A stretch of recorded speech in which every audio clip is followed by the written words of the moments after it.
جس سے گم ہونے کا بھی خدشہ موجود ہوتا ہے۔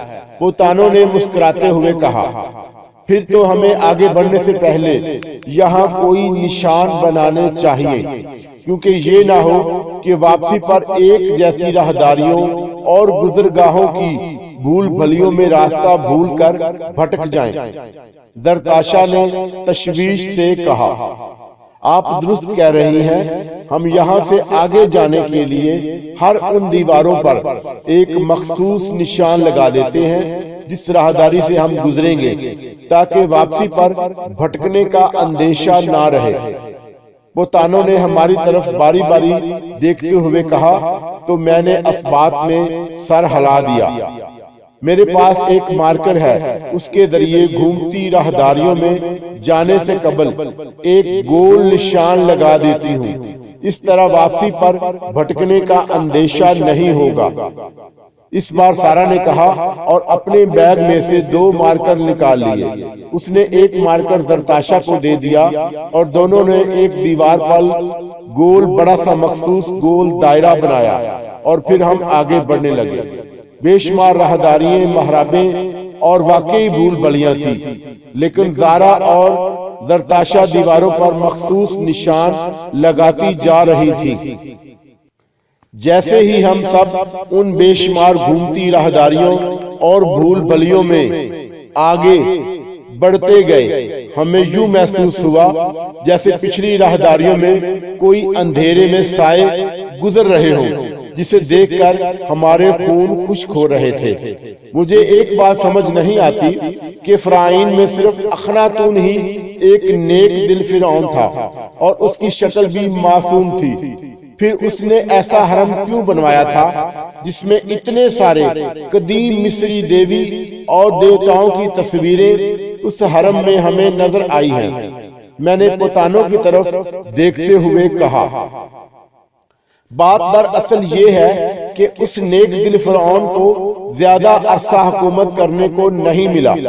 اس کے مرنے کے بعد آنے والے فرعون نے اس کے آثار کو کافی حد تک مٹا دیا اور صرف چند آثار ہی بچے تھے، اور ان میں بھی دیگر فرعون نے اپنی مرضی سے فرعون اخناتون کے اہرام میں اپنی مرضی سے تبدیلیاں کر دی تھیں، اور ویسے بھی یہ بھول بھلیاں صرف فرعون کے مقبروں یعنی اہراموں میں ہوتی تھی، تاکہ چور وغیرہ خزانہ چوری نہ کر سکیں، اور شاید کسی فرعون نے اس معبد کو اہرام بنانے کی کوشش کی تھی، اور یہاں بے شمار بھول بھلیاں اور اپنے قدیم دیوی دیوتاؤں کی تصاویر اور اس بھرپور طریقے سے نقش کر دی تھی کہ یہی وجہ ہے کہ ان کے زندہ ہونے کا گمان ہوتا تھا۔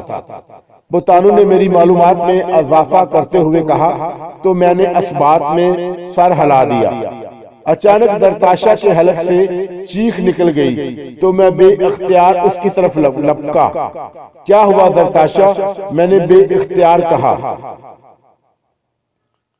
میں اس دیوار میں بنی مگرمچھ کی بڑی اور خوفناک تصویر کے قریب نشان لگا رہی تھی کہ مجھے ایسا لگا جیسے اس خونی نگاہوں کے مگرمچھ نے مجھ پر حملہ کیا ہو۔ زرتاشا نے خوف بھرے لہجے میں کہا، اس کی پیشانی پر پسینے کی بوندیں نمودار ہو گئی تھی۔ اوہ نہیں مس زرتاشا، یہ آپ کا صرف وہم ہے، کیونکہ یہ تصویری مگرمچھ کیسے زندہ ہو کر آپ پر حملہ کر سکتا ہے؟ ہاں البتہ قدیم مصریوں نے اس خونی نگاہوں والے مگرمچھ کو بہت جاندار طریقے سے بنایا ہے، اس لیے اس کے زندہ ہونے کا گمان ہوتا ہے۔ پوتانوں نے مسکراتے ہوئے کہا، میں سچ کہہ رہی ہوں، واقعی مجھے ایسا لگا ہے کہ اس خونی مگرمچھ نے مجھ پر حملہ کیا ہو۔ زرتاشا نے یقین سے کہا اور پھر وہ میری طرف متوجہ ہوئی۔ ابرار واپس چلو، مجھے بے حد ڈر لگ رہا ہے۔ ڈرو نہیں، میں تمہارے ساتھ تو ہوں، میں نے اسے تسلی دی۔ بھائی جان، مجھے بھی بہت ڈر لگ رہا ہے۔ سارا نے بھی زرتاشا کی ہاں میں ہاں ملائی۔ آپ واپس چلے۔ میرا وہاں سے جانے کو دل نہیں کر رہا تھا کیونکہ میں تھوڑا ایڈوانچر پسند بھی واقع ہوا تھا۔ میں چاہتا تھا کہ میں فرعون اور اخناتون کے حرم کی ویڈیو فلم بنا کر اپنے ساتھ لے جاؤں تاکہ ہماری یادگار رہے کہ ہم نے فرعون اخناتون کے حرم کی سیر کی تھی۔ لیکن سارا اور زرتاشا واپس جانے پر بضد تھیں۔ اچھا ٹھیک ہے چلتے ہیں، میں تھوڑی سی ویڈیو بنا لوں، میں نے کہا اور اپنی پتلون کی جیب سے سیل فون نکال کر وہاں کی ویڈیو بنانے لگا۔ مجھے ویڈیو بناتے ہوئے تھوڑی ہی دیر ہوئی تھی کہ اچانک مجھے سارا کی آواز سنائی دی، بھائی جان پوتانو غائب ہے۔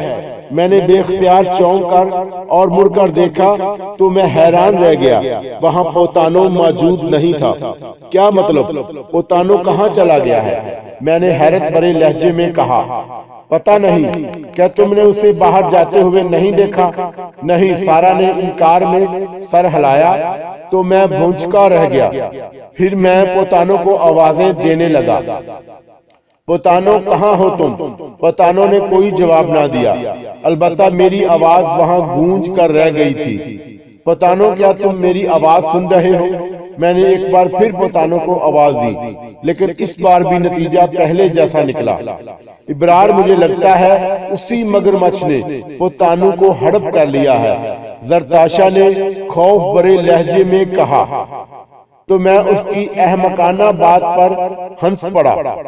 زرتاشا تم بھی احمقانہ بات کر رہی ہو، یہ اصلی مگرمچھ نہیں، اس کی تصویر ہے۔ پھر پوتانو اچانک کہاں غائب ہو گیا ہے؟ زرتاشا جھنجھلائی۔ میں دیکھتا ہوں، ہو سکتا ہے وہ باہر چلا گیا ہو۔ میں نے کہا اگر وہ باہر جاتا تو ہمیں بتا کر جاتا۔ سارا نے کہا بغیر بتائے وہ کیسے جا سکتا ہے؟ سارا کی بات معقول تھی، اس لیے میں بھی الجھ کر رہ گیا۔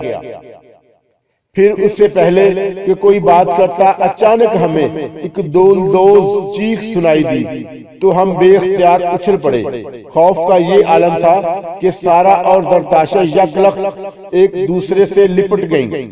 ایک بار پھر دلدوز چیخ دوبارہ سنائی دی تو میرے جسم میں سنسناہٹ کی ایک لہر دوڑ گئی، کیونکہ یہ چیخ پوتانو کی تھی۔ ایسے لگتا تھا جیسے وہ کسی اذیت میں مبتلا ہو یا اسے ذبح کیا جا رہا ہو۔ یہ چیخ پوتانو کی ہے، میں نے بڑبڑاتے ہوئے کہا۔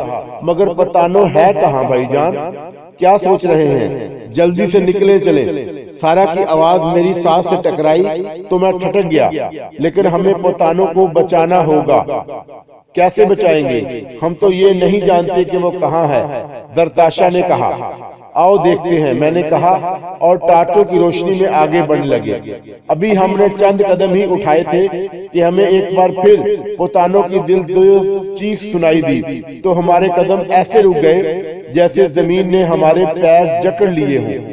ہم دھڑکتے دلوں کے ساتھ آگے بڑھے اور پوتانو کو تلاش کرنے لگے۔ ہم حرم کی بھول بھلیوں میں الجھ کر رہ گئے تھے، سمجھ نہیں آتا تھا کہ پوتانو کدھر موجود ہے۔ پھر تو کئی لمحات گزر گئے لیکن پوتانو کی چیخ سنائی نہ دی تو میں تشویش میں مبتلا ہو گیا۔ میرے ذہن میں یہ سوال گردش کرنے لگا کہ کہیں پوتانو کو کسی غیبی طاقت نے ہلاک تو نہیں کر دیا۔ بھائی جان دیواروں پر دیکھیں، سارا کی سرسراتی آواز سنائی دی تو میں نے بے اختیار چونک کر ٹارچ کی روشنی دیواروں پر ڈالی اور میرے بھی اوسان خطا ہو گئے، کیونکہ دیواروں پر سارا اور زرتاشا نے مارکر سے جو نشان بنائے تھے وہ بھی غائب ہو چکے تھے۔ یہ آخر کیا اسرار ہے؟ میں نے ہونٹ بھینچتے ہوئے سوچا۔ اب تو میں بھی لرز گیا تھا اور میرے ذہن میں یہی بات آ رہی تھی کہ ہم کسی مصیبت میں پھنس چکے ہیں۔ دیواروں پر مارکر سے لگے نشان کیسے مٹ سکتے ہیں؟ سارا نے کہا، مجھے یقین ہے یہاں بدروحوں کا بسیرا ہے۔ میں خاموش رہا اور غور سے دیواروں پر ٹارچ کی روشنی ڈالتے ہوئے دیکھتا رہا۔